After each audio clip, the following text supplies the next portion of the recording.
कांग्रेस एमालेको गठबन्धन सरकारले पूर्व विशिष्टलाई राज्य कोषबाट आजीवन सेवा सुविधा दिने गरी कानुन ल्याउन लागेको विषय पछिल्लो समय चर्चामा छ। पूर्व विशिष्टहरूले उहाँहरूले दुःख पाउनु भएको छ र पूर्व विशिष्टहरू पदमा रहँदा पनि लुट्ने, रिटायर भए पनि लुट्ने। पूर्व विशिष्ट पदाधिकारीहरूलाई सेवा सुविधा दिने कुरा र सेवा सुविधा दिने यस्तो बेलामा सार्वजनिक भएको छ कि ग्रे लिस्टमा देश परेको छ। पूर्व विशिष्ट पदाधिकारीहरूलाई आजीवन थप सुविधा दिने कुरा बढाउनुभन्दा गरिबी निवारणमा लगानी गर्ने कानुन बनाऊ। सरकारले पूर्व विशिष्ट पदाधिकारीहरूलाई चाहिँ आजीवन सुविधा दिनको निम्ति ल्याएको विधेयक चाहिँ रोकिनु पर्दछ र रिटायर भए पनि जनताको कर लुट्ने त्यो मिल्दैन।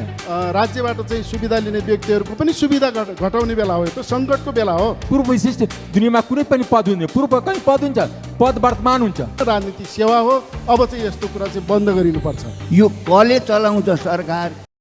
सरकारले कानुन नै बनाएर पूर्व राष्ट्रपति, पूर्व उपराष्ट्रपति, पूर्व प्रधानमन्त्री, मन्त्री परिषदका पूर्व अध्यक्ष, पूर्व प्रधान न्यायाधीश, पूर्व सभामुख र राष्ट्रिय सभाका पूर्व अध्यक्षलाई आजीवन मासिक भत्ता, घर भाडा, घर हुनेलाई मर्मत खर्च, सवारी साधन, सचिवालयमा कर्मचारी र सहयोगी सहित आजीवन सेवा सुविधा दिन खोजिएको देखिन्छ।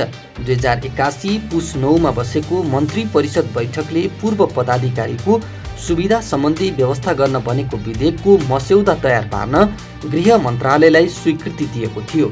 गृहकै प्रस्तावलाई मन्त्री परिषदले सैद्धान्तिक स्वीकृति दिएपछि पूर्व पदाधिकारीका लागि आजीवन सुविधा दिने गरी विधेयकको मस्यौदा निर्माणमा मन्त्रालयका अधिकारीहरू जुटेका छन्। सरकारको यस्तो तयारीप्रति सत्तारूढ दलकै नेतादेखि पूर्व प्रशासक र सामाजिक क्षेत्रका अगुवासम्मले आपत्ति जनाएका छन्। सरकारले त्यो बेला यस्तो व्यवस्था गर्दैछ जति बेला राजस्वले सरकारको साधारण खर्च धान्न मुस्किल परेको छ।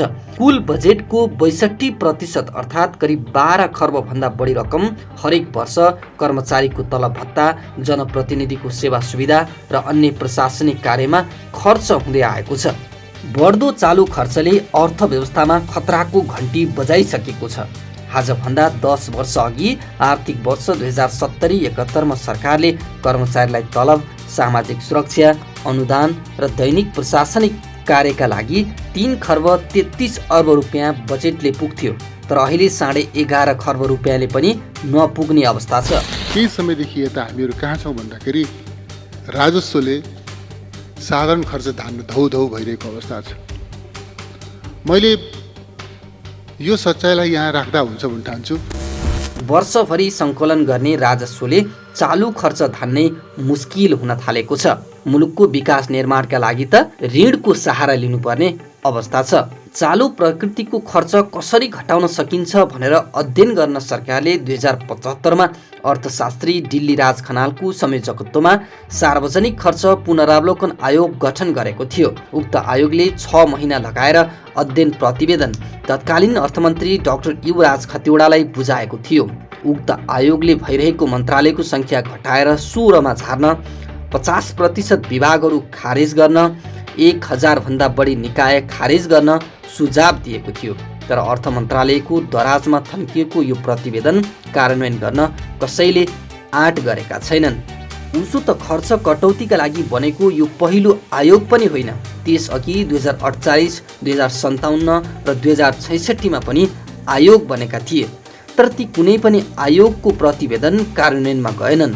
अहिले त्यो प्रतिवेदन कार्यान्वयन गर्न छाडेर पूर्व पदाधिकारीका लागि आजीवन सुविधा दिने गरी कानुन बनाएर राज्यको ढुकुटीमाथि थप दोहन गर्न खोज्दैछ। एकातिर विपन्न र दुर्गम तथा विकट क्षेत्रका नागरिकले समयमै सिटामोल नपाएर ज्यान गुमाउनु पर्ने अवस्था छ। अर्कातर्फ सत्ता र शक्तिमा रजगज गरिसकेका पूर्व पदाधिकारीलाई आजीवन पाल्न कानुन बनाउनुले सरकार नागरिकप्रति कतिसम्म गैर जिम्मेवार छ भन्ने प्रश्न पार्छ। नागरिकले खुन पसिना बगाएर आर्जन गरेको धनबाट तिरेको करमा यसरी रजगज हुनु आपत्तिजनक रहेको भन्दै सरकारको आलोचना भइरहेको छ। सुविधा थप्ने भन्दा पनि पूर्व पदाधिकारीका लागि सुरक्षाकर्मी बाहेक राज्यले दिँदै आएको सबै दायित्व खारेज गर्नुपर्ने आवाज उठ्न थालेको छ। तर सरकारका यस्तै हरकतले सरकार र व्यवस्था विरुद्ध सडकमा आक्रोश बढ्दै गएको छ। गणतन्त्र चाहिँदैन, राजा जनता एक हौ। 31 वर्षदेखि त्यही काङ्ग्रेस, त्यही एमाले र पछिल्लो दिनमा थपिन आएको माओवादी मिलेर देशमा जुन प्रकारको शासन गरिराखेका छन्, लोकतन्त्रको नाममा जुन प्रकारको लुटतन्त्र मचाइराखेका छन्, त्यसको अन्त्य जरुरी छ। 31 वर्षमा 5000 मान्छेले कहीँ एकै ठाउँ काम गर्न पाउने एउटा उद्योग स्थापना गर्न सके काङ्ग्रेस कम्युनिस्टहरूले। उसो त पूर्व पदाधिकारीको सुविधा सम्बन्धी कानुन बनाउने प्रयास लामो समयदेखि हुँदै आएको छ। 2069मा बाबुराम भट्टराई नेतृत्वको मन्त्री परिषदले निवृत्त भइसकेका राष्ट्रपति, उपराष्ट्रपति, प्रधानमन्त्री, प्रधान न्यायाधीश, सभामुख र गृहमन्त्रीलाई आजीवन सवारी, आवास, इन्धन र सचिवालय सहितका सुविधा दिने गरी अध्यादेश ल्याउने निर्णय गरेको थियो। अध्यादेश तत्कालीन राष्ट्रपति रामवरण यादवले तत्कालै जारी गर्नुभएको थियो, तर त्यस विरुद्ध रिट परेपछि सर्वोच्च अदालतले कार्यान्वयन गर्न रोकेको थियो। सुशील कोइराला प्रधानमन्त्री भएका बेला 2072मा पनि पूर्व पदाधिकारीको सुविधा सम्बन्धी कानुन ल्याउन प्रयास भएको थियो, तर चौतर्फी विरोधपछि सरकार ब्याक भयो। 2074को आम निर्वाचनपछि एमाले अध्यक्ष केपी शर्मा ओली नेतृत्वको सरकारले पनि विधेयक अघि बढाउन निकै कोसिस गरेको थियो। अहिले फेरि त्यति बेला पनि असफल भएको सरकार अहिले फेरि त्यही प्रयास गरिरहेको छ। उसो त अहिले पनि पूर्व विशिष्ट पदाधिकारीहरूले राज्यबाट सुविधा, राज्यबाट सुरक्षा, आवास सुविधा तथा भत्ता लिने गरेकै छन्। कानुन नहुँदा मन्त्री परिषदबाट पटक पटक निर्णय गराएर पूर्व राजा सहित 32 जना पूर्व अति विशिष्ट पदाधिकारीहरूले यस्तो सुविधा लिइरहेका छन्।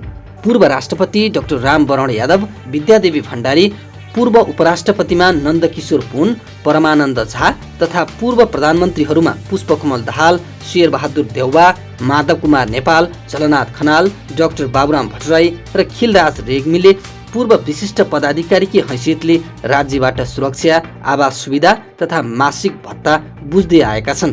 पूर्व सभामुखको हैसियतबाट तारानाथ राणाभाट, उनसरी घरती, अग्नि सापकोटा र कृष्ण बहादुर महराले राज्यबाट सुविधा बुझ्दै आएका छन्। राष्ट्रिय सभाको पूर्व अध्यक्षको हैसियतमा गणेश तिमेल सिन्हाले पनि सुविधा बुझिरहेकै छन्। पूर्व सभामुख तथा राष्ट्रिय सभाका पूर्व अध्यक्षले संघीय संसद सचिवालयबाट सेवा सुविधा बुझ्ने गरेका छन् भने पूर्व राष्ट्रपति, उपराष्ट्रपति तथा पूर्व प्रधानमन्त्रीहरूले गृह मन्त्रालयबाट सेवा सुविधा बुझ्ने गरेको पाइएको छ। यसैगरी पूर्व प्रधान न्यायाधीशहरूमा मीनबहादुर रायमाझी, अनुपराज शर्मा, रामप्रसाद श्रेष्ठ, दामोदर प्रसाद शर्मा, रामकुमार प्रसाद शाह, कल्याण श्रेष्ठ, सुशीला कार्की, गोपाल पराजुली, ओम प्रकाश मिश्र, चोलेन्द्र शमशेर जवरा, हरिकृष्ण कार्की, विश्वम्बर प्रसाद श्रेष्ठ, हरिप्रसाद शर्मा लगायतका 15 जना पूर्व प्रधान न्यायाधीशले राज्यबाट मासिक सेवा सुविधा बुझ्दै आएको बुझिएको छ।